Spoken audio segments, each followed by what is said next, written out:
सन 1931 की 7 मई को न्यूयॉर्क में एक बड़ी मुठभेड़ हो रही थी।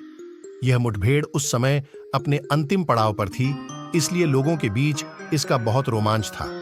महीनों तक लुका छिपी का खेल खेलने के बाद अंत में हत्यारे क्रॉले को चारों ओर से घेर लिया गया था।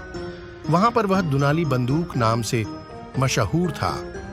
जो हत्यारा इस समय चारों ओर से घिरा हुआ था और वेस्ट एवेन्यू में अपनी प्रेमिका के घर छिपा हुआ था। वह हत्यारा न तो सिगरेट पीता था, न शराब को हाथ तक लगाता था। वह ऊपर की मंजिल में छिपा हुआ था और 150 से अधिक पुलिस वाले और जासूस धरती से लेकर छत तक उसे चारों ओर से घेरे हुए थे। पुलिस वालों ने छत में छेद करके तथा टीयर गैस को इस्तेमाल करके इस कुख्यात हत्यारे को निकालना चाहा। आसपास की इमारतों पर भी मशीन गनें तैनात थीं तथा 1 घंटे तक न्यूयॉर्क के इस इलाके में मशीन गनों तथा बंदूकों से गोलियों की बरसात होती रही। क्रॉले एक कुर्सी के पीछे छिपकर पुलिस पर लगातार गोलियां बरसा रहा था। हजारों लोग पुलिस और हत्यारे की इस मुठभेड़ का रोमांचक आनंद ले रहे थे। शायद ही इससे पहले न्यूयॉर्क शहर में ऐसा दृश्य सामने आया हो। अंत में क्रॉले को पकड़ लिया गया। Police commissioner E.P.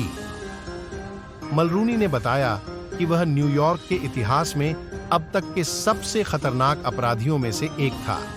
कमिश्नर ने कहा, वह इतना चौकन्ना और चुस्त था कि पंख फड़फड़ाने की आहट पर ही किसी को भी मार देता था। लेकिन दुनाली बंदूक खुद अपनी नजरों में क्या था? हमें इस बात की जानकारी इसलिए मिल सकी क्योंकि जब पुलिस उस पर गोलियों की बौछार कर रही थी, उस समय क्रॉले ने एक चिट्ठी लिखी। चिट्ठी लिखते समय उसके घावों से लगातार बहते खून के निशान उस चिट्ठी पर भी लग गए थे। इस चिट्ठी में क्रॉले ने लिखा था, मेरी कमीज के नीचे एक अत्यंत ही दयालु परंतु दुखी दिल है, एक ऐसा कोमल दिल जो किसी को भी नुकसान नहीं पहुंचाना चाहता। पत्र लिखने के कुछ समय पहले की यह बात है। एक बार क्रॉले लीग आइलैंड पर गांव की सुनसान सड़क पर अपनी प्रेमिका के साथ मौज मस्ती कर रहा था। अकस्मात ही एक पुलिस वाला उसकी कार के पास आकर उससे लाइसेंस दिखाने के लिए कहने लगा। इतनी सी बात की सजा पुलिस वाले को अपनी मौत से चुकानी पड़ी। क्रॉले ने कुछ भा नहीं कहा और अपनी रिवॉल्वर निकालकर पुलिस वाले के सीने को गोलियों से छलनी कर दिया। जैसे ही पुलिस वाला जमीन पर गिर गया तो क्रॉले ने एक और गोली उस मरे हुए अफसर के सीने में दाग दी। सोचिए, इतना क्रूर और जालिम व्यक्ति यह कह रहा था।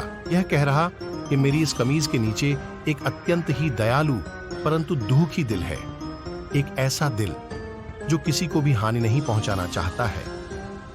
क्रॉले को मौत की सजा सुना दी गई। जिस समय उसे सिकसिक कैदखाने में नहीं, उसने तो कहा था यह स्वयं को बचाने की सजा है। तो इस कहानी का सार यह निकला कि दुनाली बंदूक क्रॉले स्वयं को किसी बात के लिए भी दोषी नहीं ठहराता था। तो क्या आपको ऐसा लगता है कि अपराधियों में यह असामान्य सी बात है?